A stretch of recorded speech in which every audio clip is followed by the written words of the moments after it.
What if the reason you feel breakable isn't because life is too hard, but because you trained your mind to collapse the moment it's tested?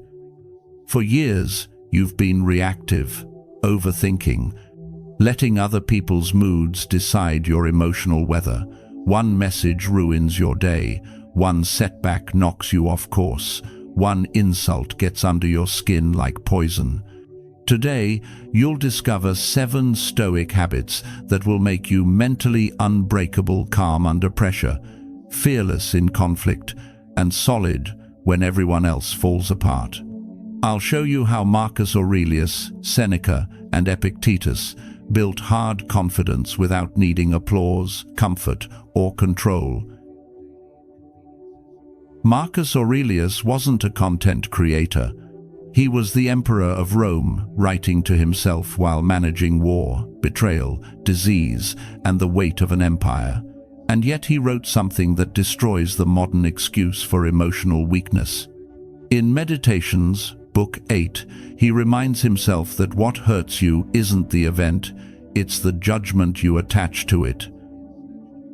It's a weapon that can be trained. Seneca, the mentor of emperors, warned that without inner discipline, you become dependent on the outside world for peace. And Epictetus, who lived as a slave, taught that true freedom is not political, it is psychological. You can be chained and still be free. You can be wealthy and still be a prisoner. This matters now because modern life is designed to make you weak. It floods you with noise, outrage, comparison, constant stimulation. It trains your attention to be short, your patience to be thin, and your identity to depend on validation. So when pressure comes, and it always comes, you break. Not because you're doomed, because you're untrained. In this video, we'll explore 7 Stoic habits that will build hard confidence, strengthen emotional control, and make you the kind of person who doesn't collapse when life hits. These habits won't work if you treat them like inspiration. They only work if you treat them like discipline. Let's start. 1. The dichotomy of control. Marcus Aurelius wrote in Meditations, "If you are distressed by something external, the pain isn't coming from the thing itself, it's coming from your judgment of it." This truth guided rulers, warriors, and philosophers for centuries. Epictetus built his entire system around one division: what is yours and what is not. The dichotomy of control means your life has 2 categories. One is yours, your choices, your effort, your discipline, your values, your response. The other is not yours: outcomes, other people's behavior, delays, rejection, the past, the economy, luck. Anger happens when you confuse these categories. You try to control what you can't, then you feel powerless, and powerlessness turns into rage. Modern psychology calls this locus of control. People with internal control act, adapt, and recover faster. Stoics mastered this before science had names for it. You get angry because the world refuses to obey your expectations. People don't act how they should. Plans don't unfold how you need. And you believe your peace depends on the outside being fair. That belief makes you fragile. It makes strangers powerful. It makes small situations feel like threats. And once you live like that, the world can pull your emotional strings anytime it wants. Tomorrow morning, write 2 columns, mine and not mine. Under mine, write my effort, my standards, my integrity, my response, my self-control. Under not mine, write their mood, their respect, their choices, outcomes, delays, traffic, gossip. Then pick one stress you're carrying and force it into a column. If it's not mine, release it immediately and redirect to action. If it's mine, fix it without drama. When someone provokes you, silently ask, "Is their behavior mine?" No. Is my response mine? Yes. Then choose discipline. Most people live like emotional beggars. They need the world to cooperate before they can be calm. But you are not most people. When you divide control correctly, anger becomes inefficient. You stop wasting energy. You stop feeding the fire.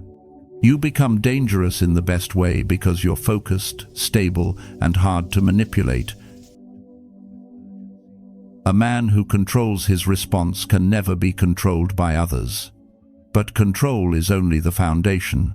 If you want to become unbreakable, you must train for adversity before it arrives. That's the next habit. Let's move to lesson 2. 2 negative visualization. Seneca wrote in Letters to Lucilius, the person who anticipates trouble takes away its power when it arrives. This truth guided leaders for centuries. The Stoics practiced hardship in the mind, so hardship couldn't ambush them in life.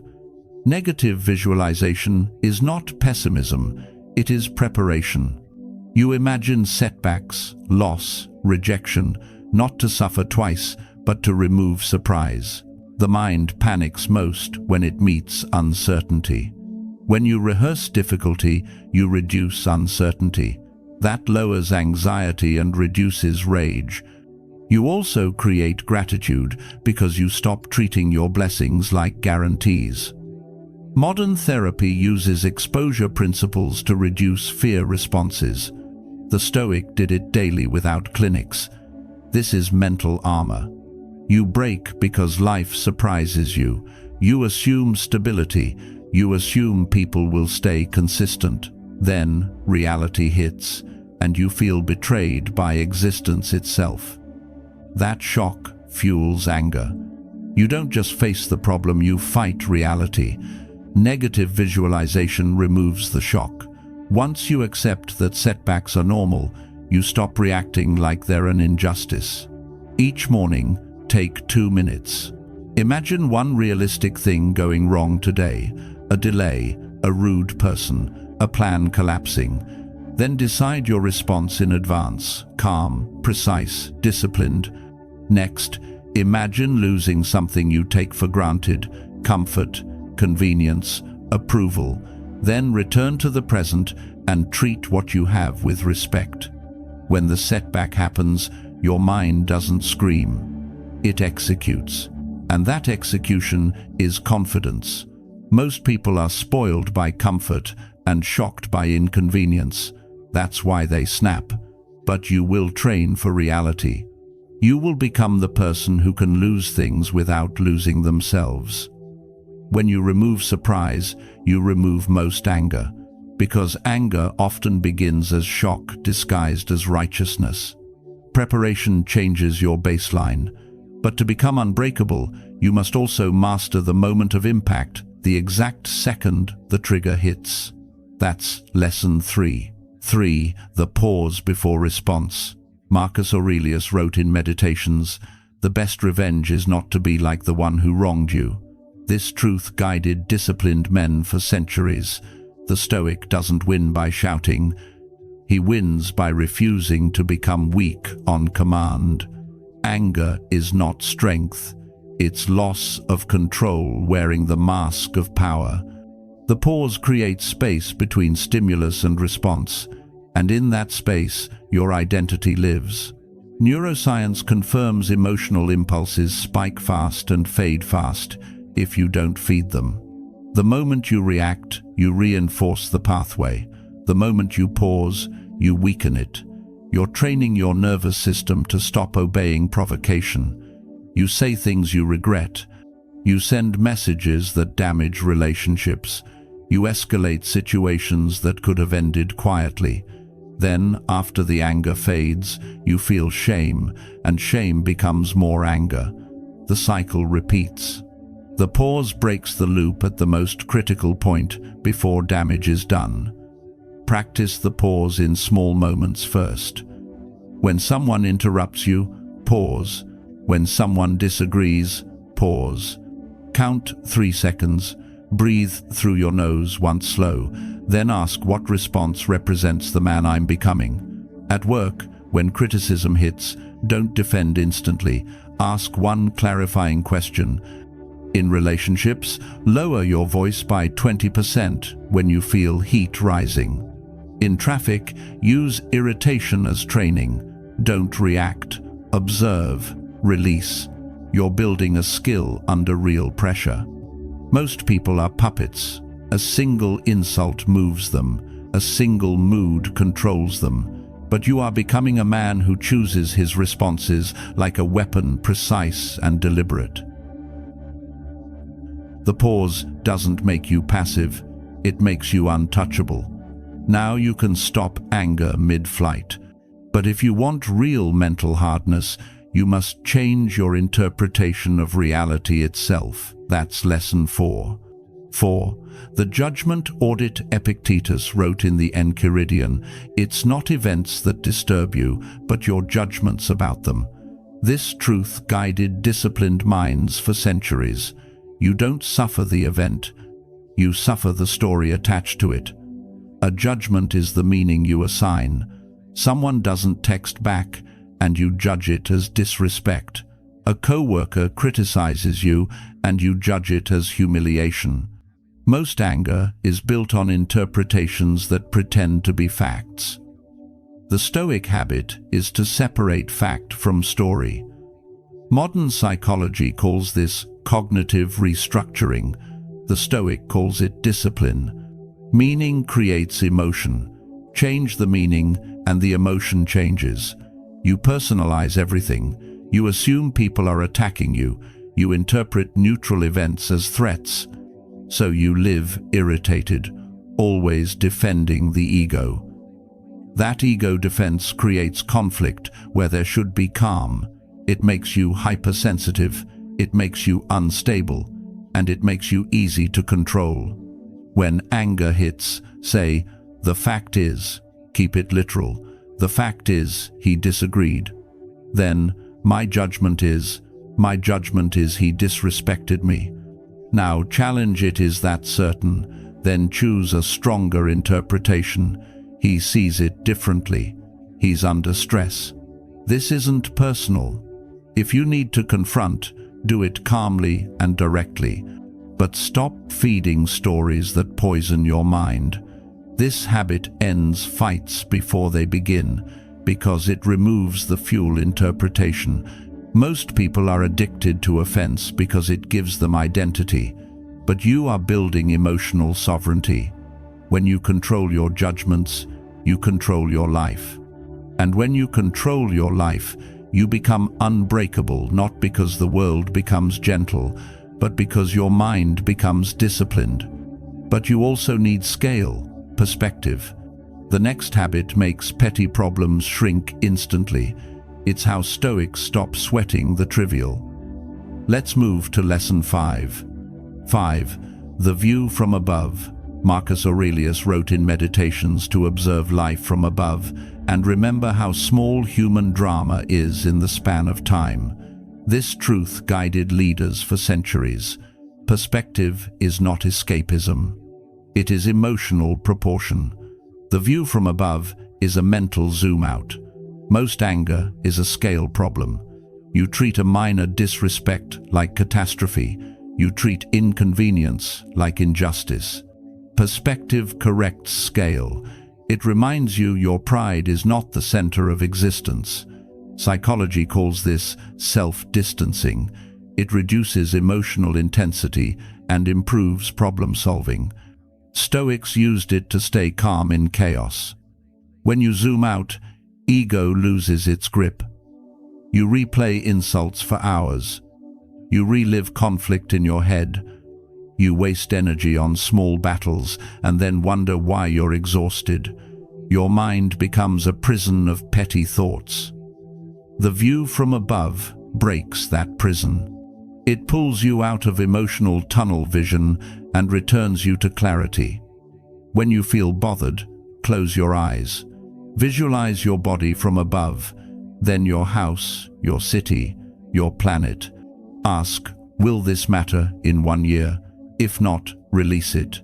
Then do one practical action. At work, This stops you from being dragged into petty politics. In relationships, it stops small annoyances becoming wars. Under stress, it turns panic into planning. This is not detachment from responsibility, it's detachment from ego. Most people shrink their life to the size of their emotions. You will expand your mind until petty things cannot stick. When you practice perspective, you become steady. And steadiness is the foundation of hard confidence. A calm mind is not a weak mind. It is a trained mind. Now you have perspective. But confidence isn't built by thought alone. It's built by proof. The next habit gives you proof every day. Let's move to Lesson 6. 6. Voluntary discomfort. Seneca wrote in Letters to Lucilius to set aside days for plain living so you're never terrified of losing comfort. This truth guided strong men for centuries. They chose discomfort so life could not threaten them with it. Voluntary discomfort is controlled hardship. You intentionally do hard things to build self-trust. Cold showers, fasting, early wake-ups, hard training, silence. This is not punishment, it's forging. Modern psychology calls it distress tolerance. When you prove you can endure discomfort, you stop fearing it. And fear is what makes people reactive. A fragile person panics. A trained person stays calm.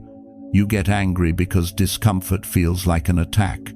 Inconvenience feels insulting. Stress feels unbearable because you trained your body to expect ease. So when reality breaks comfort, your mind revolts. Voluntary discomfort makes discomfort normal. It removes the shock. And once discomfort stops feeling like danger, anger loses fuel. Pick one daily discomfort for 30 days. Start small but real. 60 seconds of cold water, a hard workout before breakfast. A 10-minute walk without your phone, the uncomfortable conversation you keep avoiding. Do it early. Then tell yourself, I did what most people avoid. That builds hard confidence because it's evidence. During stress, remember you trained for this. During conflict, remember the discomfort of calm is cheaper than the cost of reaction. Your discipline becomes armor. Most people want confidence without proving anything to themselves. That's why their confidence collapses. Yours will be built on evidence. When you test yourself daily, you stop needing validation. You become your own proof. Now you have armor. But the final habit turns all of this into identity. It makes your growth consistent, not occasional. Let's move to Lesson 7. 7. Evening accountability. Seneca described examining his day, each night retracing actions and words, hiding nothing from himself. This truth guided philosophers and leaders for centuries. Review your day like a commander reviews a battle, and you refine your character. Evening accountability turns emotion into data. You ask, where did I lose control? What story did I tell? What will I do differently? This is how you stop repeating the same triggers. Behavior science shows reflection increases self-regulation because it forces awareness. Stoics did it by candlelight. Without review, you stay the same person with the same weaknesses. With review, you evolve. Slowly, then suddenly. Most people react, regret, and repeat. They explode, apologize, promise change, and do it again. Why? No training loop, no correction, no discipline. Without reflection, your anger becomes a personality trait. And that is weakness because it means your mind is running you instead of you running your mind. Every night, answer 3 questions. Where did I feel anger? What judgment caused it? What would the Stoic version of me do next time? Write short answers, no excuses. Then choose one correction for tomorrow. Maybe it's using the pause. Maybe it's applying the control filter. Maybe it's choosing a stronger interpretation. Do this for 30 nights, and the old version of you starts disappearing because you're training on reality, not fantasy. The world cannot break a man who reviews, learns, and adapts daily. Your confidence becomes hard because it's earned. Your calm becomes real because it's trained. Your mind becomes unbreakable because you build it one day at a time. This is how you become the 5%. Now you have the 7 habits. In the final minutes, I'll give you the simplest system to apply them daily. So this isn't just knowledge, but transformation. You came here because you're tired of being mentally fragile, tired of being bothered by people who don't matter, tired of anger stealing your time, your relationships, and your focus. Now you have the tools. Habit 1 taught you to separate what you control from what you don't. Habit 2 trained you to expect adversity so it doesn't shock you. Habit 3 gave you the pause that stops anger at the point of impact. Habit 4 taught you to audit your judgments, because your story creates your suffering. Habit 5 gave you perspective, so petty problems shrink. Habit 6 forged you through voluntary discomfort, so stress stops feeling like danger. Habit 7 made growth inevitable through nightly review. These aren't just ideas, they're tools to become mentally unbreakable. Here is the system. Tomorrow morning, do the control filter and negative visualization. During the day, practice the pause and judgment audit. When something feels huge, use the view from above. Train with one discomfort early. Then at night, review like a commander. Do this for 30 days, and you won't just feel stronger. You will become someone different. People will sense it. Not because you talk about confidence, but because you radiate it. Tap like if this resonated with you. Drop your affirmation in the comments which habit hit hardest. Subscribe for unapologetic Stoic truth every single week. Become the master of your mind. Rebuild, refocus, rise.